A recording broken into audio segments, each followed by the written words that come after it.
Well, hey, TNLC, I am Collin. I'm the New Life Students Director here at TNLC, and I'd like to share a word of encouragement with you all for this week's episode of Life on Pause. So thank you so much for tuning in.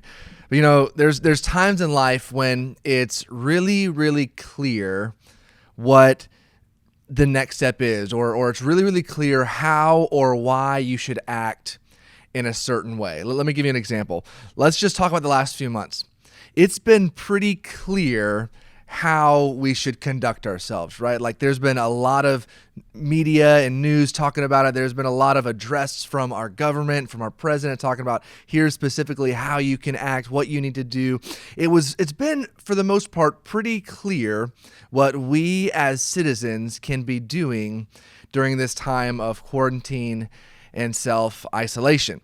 You know, but there are also times, there's a lot of times when maybe that's not as clear. There's a lot of times where it's not as clear how or why you should act in a certain way.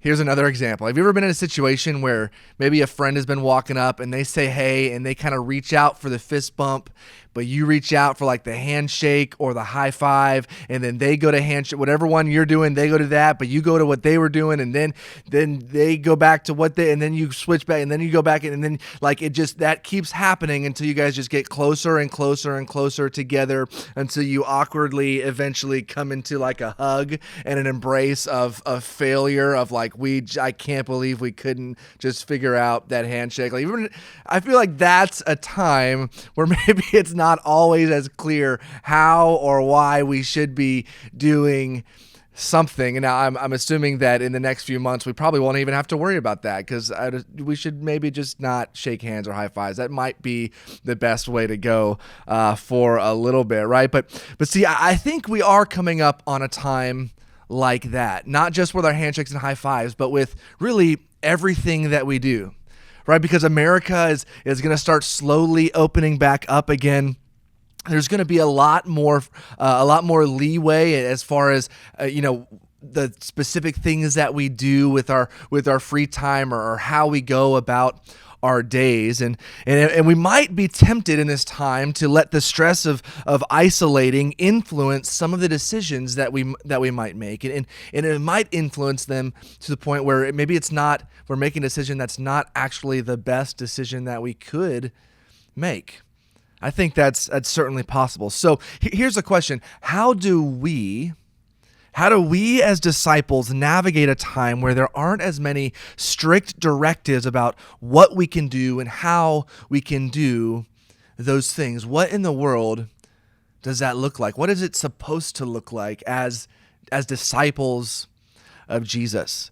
Well, I think we can take a hint from King Solomon in the book of 1 Kings chapter 3. So I'm actually going to read it real quick. 1 Kings chapter 3. I'm going to start in verse 5 and read through verse 14 if you'd like to follow along with me. 1 Kings chapter 3, starting in verse 5. Here we go. That night the Lord appeared to Solomon in a dream, and God said, "What do you want? Ask, and I will give it to you." Solomon replied, "You showed great and faithful love to your servant, my father David, because he was honest and true and faithful to you.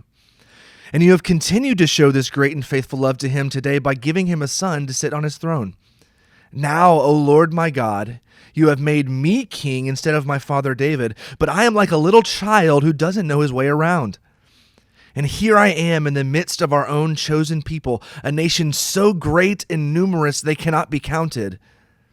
Give me an understanding heart so that I can govern your people well and know the difference between right and wrong. For who by himself is able to govern this great people of yours?" The Lord was pleased that Solomon had asked for wisdom, so God replied, "Because you have asked for wisdom in governing my people with justice, and have not asked for a long life or wealth or the death of your enemies, I will give you what you asked for. I will give you a wise and understanding heart, such as no one else has had or ever will have. And I will also give you what you did not ask for, riches and fame. No other king in all the world will be compared to you for the rest of your life." And if you follow me and obey my decrees and my commands as your father David did, I will give you a long life. So I wanted to point out a few things in this passage. Namely, there's three things that Solomon does here that I think are really important for us. That as disciples of Christ, we should also take note of these things and do them. So here's the first one. Ready?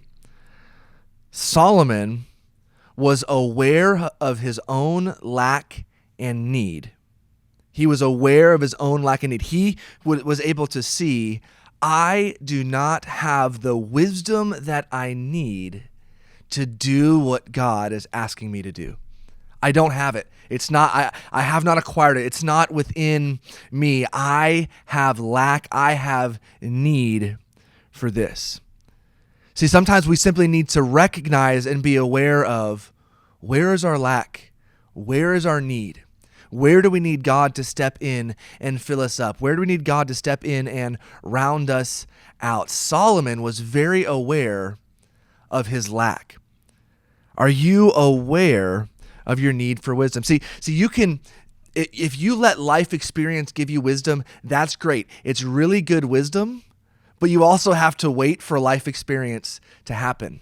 I believe the Bible teaches us there's another source of wisdom that we can use to pair with our life experience, but also receive from God. So the question is, are you aware of your need for wisdom? Or is everything just kind of black and white to you? Do you live in a world where it's just yes or no? It's black and it's white, and all the decisions are easy. It doesn't take much wisdom at all. It's just that way. Or are you prepared to make good decisions in the gray? Because if you ask me, there's a ton of gray that we live in. In fact, we're about to step into a time of a lot of gray. It's been pretty black and white. It's about to become pretty gray. Do you know your own lack of wisdom? Here's the second thing he did. Solomon was not just concerned about himself, but he was concerned about his people. He was concerned about them. He didn't say, hey, can I have wisdom? Because then if I have wisdom, then I can get a lot of money, I can get fame, I can get riches, I can get basically anything I want if I have wisdom. That's not what he said. He said, God, would you give me wisdom to help me govern your people? Solomon had the best interest of others in mind, not his own best interest. He knew his own need. He was aware of his need of wisdom. And instead of asking for long life, for wealth, for the death of his enemies, he asked for wisdom to lead God's people simply because he was aware not of just his own need, but of others. See, wisdom itself helps us to see the whole picture rather than just be concerned of what is right in front of us or what only affects us. And this is what Solomon had. So first, he was aware of his own lack or need. He was also concerned for those around him. He was concerned for others. And then here's the third thing he did. He asked.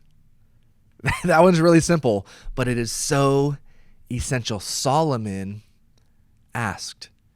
God came and said, hey, what can I give you? And Solomon said, I want wisdom. Would you give me wisdom? Have you asked God what wisdom looks like in the midst of these very difficult times? And have you asked God to give you that wisdom? Have you sought out God, aware of your own lack and need, with concern for others around you, and simply said, God, would you give me wisdom to know how to best navigate this time as a disciple of Jesus? You know, in James chapter 1, verse 5, it says, if you need wisdom, ask our generous God, and he will give it to you. Guys, that's a promise. That's a promise from Scripture. And just like with Solomon, when you ask God for wisdom, he gives it to you with so much more. He doesn't just give you wisdom. He's going to give you the ability to use that wisdom to help yourself and others flourish in the way that they need to. And so are you aware of your need? Do you have concern for others? And have you asked for wisdom? Guys, we all need wisdom. Trinity New Life Church, we all need more wisdom. And so I would encourage you this week, ask God. He is willing and eager to give you that wisdom. TNLC, we love you. We're thankful that you tuned in for this, and we cannot wait to be back with you again soon. We're praying for you. We love you guys. See ya.